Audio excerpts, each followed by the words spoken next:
২৪শে গণঅভ্যুত্থান মুক্তিযুদ্ধেরই একটি অংশ। এই আন্দোলনের সাথে তারেক রহমান নিবিড়ভাবে জড়িত, এমনটি বলেছেন বিএনপির নেতারা। এই আন্দোলনে বিচারের দাবি ন্যায্য হলেও সেটি কেন হচ্ছে না সেই প্রশ্নও তোলেন তারা।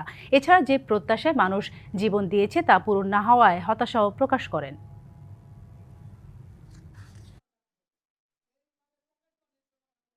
রাজধানীর খামারবাড়ি কৃষিবিদ ইনস্টিটিউশনে মতবিনিময় সভায় জুলাই গণঅভ্যুত্থানে শহীদ পরিবারের সদস্যরা আবেগঘন কণ্ঠে স্মৃতিচারণ করেন হারানো স্বজনদের। আহতরা জানান তাদের দুর্গতির কথা।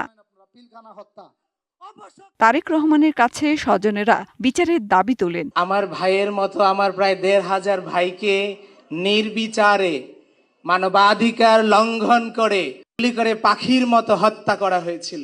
তারেক সাহেব যদি প্রধানমন্ত্রী হয় তাহলে আমরা বিচার জন্য পাবো ইনশাল্লাহ। বড় ভাই আমার সামনে বসে আছে, উনি দীর্ঘদিন পরে দেশে আসছে, ওনার সাথে আমি বসতে পারছি, এটাই আমার সবচেয়ে বড় পাওয়া। স্বজন হারানোদের সান্ত্বনা দেন বিএনপির নেতারা। তারা বলেন, জুলাই আন্দোলন মুক্তিযুদ্ধেরই অংশ।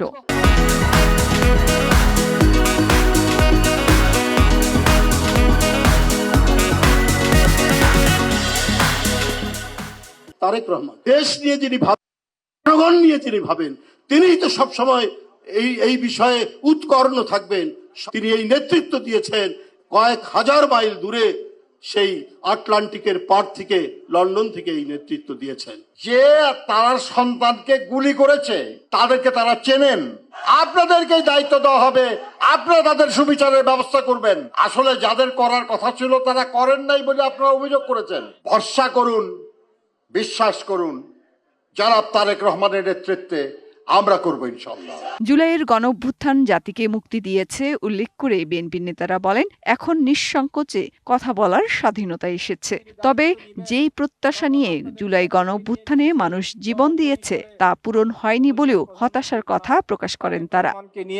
আমরা এই ধরনের অনুষ্ঠান আরো করব। মেহের মনি, ডিবিসি নিউজ, ঢাকা।